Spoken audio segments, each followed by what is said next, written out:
ಇಂದಿನ ಕಾರ್ಯಕ್ರಮದ ಗೌರವ ಅಧ್ಯಕ್ಷತೆಯನ್ನು ಹೊಂದಿರುವಂತಹ ಸನ್ಮಾನ್ಯ ಶ್ರೀ ಬಸವರಾಜ ಬೊಮ್ಮಾಯಿ ಅವರು ಈಗ ತಾನೇ ವೇದಿಕೆಗೆ ಆಗಮಿಸಿದ್ದಾರೆ.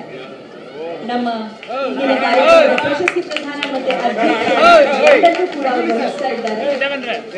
ಮಾನ್ಯ ಮಾಜಿ ಮುಖ್ಯಮಂತ್ರಿಗಳು ಮತ್ತೆ ಲೋಕಸಭಾ ಸದಸ್ಯರು, ಹಾವೇರಿಯ ಲೋಕಸಭಾ ಸದಸ್ಯರು ಅತ್ಯಂತ ಗೌರವದಿಂದ ವೇದಿಕೆಗೆ ಬರಮಾಡ್ಕೊಳ್ತಾ ಇದ್ದಾರೆ.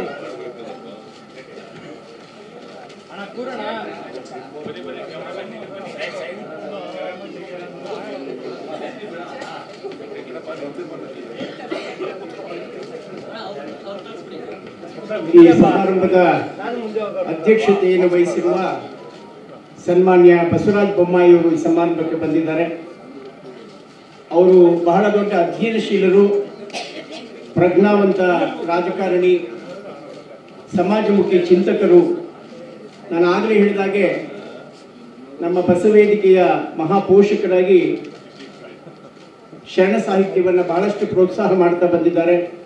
ಸನ್ಮಾನ್ಯ ಬಸವರಾಜ ಬೊಮ್ಮಾಯಿ ಅವರು ಇವತ್ತು ಈ ಅಧ್ಯಕ್ಷತೆ ವಹಿಸಿರುವಂತಹದ್ದು ಬಹಳ ಸಂತೋಷದ ವಿಷಯ. ಅವರಿಗೆ ನಾನು ಅಖಿಲ ಭಾರತ ಶರಣ ಸಾಹಿತ್ಯ ಪರಿಷತ್ತಿನ ಪರವಾಗಿ ಅವರ ಆಡಳಿತ ಕುಶಲಮತಿಯೂ ಸಹ ಅಷ್ಟೇ ದೊಡ್ಡದು. ಸಾಹಿತ್ಯ, ಸಂಸ್ಕೃತಿ, ಸಮಾಜ ಸೇವೆ ಇವೆಲ್ಲದರಲ್ಲಿ ಎತ್ತಿದ ಕೈ ನಮ್ಮ ಬಸವರಾಜ ಬೊಮ್ಮಾಯಿ ಅವರು. ಅವರಿಗೆ ನಾನು ನಿಮ್ಮೆಲ್ಲರ ಪರವಾಗಿ ಪ್ರಸ್ತುತ ಸಂಸತ್ ಸದಸ್ಯರಾಗಿದ್ದಾರೆ. ಅವರಿಗೂ ಉತ್ತಮ ಭವಿಷ್ಯವನ್ನು ಕೋರಿ ನಿಮ್ಮೆಲ್ಲರ ಪರವಾಗಿ ವೈಯಕ್ತಿಕವಾಗಿ ಸ್ವಾಗತವನ್ನು ಬಯಸ್ತೇನೆ. ನಮಸ್ಕಾರ. ಧನ್ಯವಾದ. ಈಗ ವೇದಿಕೆ ಮೇಲಿರುವಂತಹ ಎಲ್ಲ ಗಣ್ಯರ ಸಮಕ್ಷಮದಲ್ಲಿ ನಾವೆಲ್ಲರೂ ಕಾಯ್ತಾ ಇದ್ದಂತಹ ಪ್ರಶಸ್ತಿ ಪ್ರದಾನ ಸಮಾರಂಭ. ಮೊದಲಿಗೆ ರಮಣಶ್ರೀ ಶರಣ ಉತ್ತೇಜನ ಪ್ರಶಸ್ತಿ ಪುರಸ್ಕೃತರನ್ನ ವೇದಿಕೆಗೆ ಬರಮಾಡಿಕೊಳ್ತಾ ಇದ್ದೇನೆ.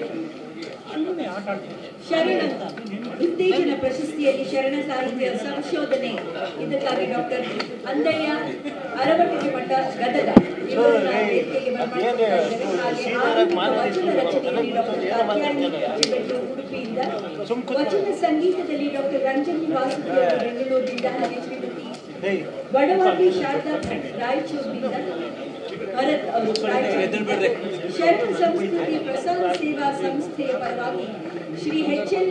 ಓಂ ಶಿವ್ ಪ್ರಕಾಶ್ ಅವರು ಬೆಂಗಳೂರಿನಿಂದ ರಮಣ ಶ್ರೀ ಶರಣ ಉತ್ತೇಜನ ಪ್ರಶಸ್ತಿ